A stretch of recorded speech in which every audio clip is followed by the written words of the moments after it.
A senior Hamas official has confirmed that the group will reject the latest US-backed ceasefire and hostage deal proposal, despite Israel having already agreed to it. The plan, crafted by US envoy Steve Witkoff and confirmed by the White House, includes the release of 10 living hostages and the remains of 18 others by Hamas in 2 phases.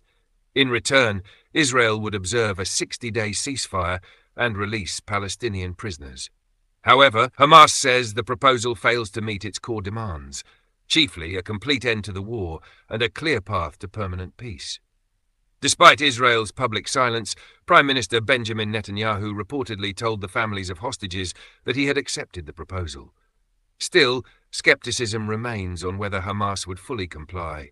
And Netanyahu emphasized that military operations in Gaza would not end until every hostage is returned and Hamas leadership is neutralized or exiled. Hostilities resumed in March after the collapse of a US-brokered ceasefire. Israel imposed a blockade and launched a ground offensive to pressure Hamas into releasing the 58 hostages still held, at least 20 of whom are believed to be alive.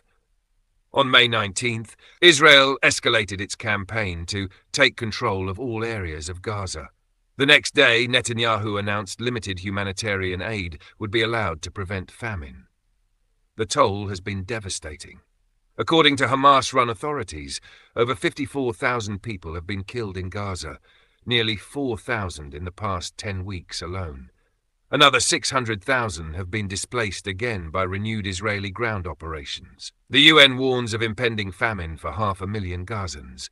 Despite rejecting the current offer, Hamas remains in contact with mediators and promises a formal response. Until then, the fighting continues and the region remains locked in a devastating and unresolved conflict.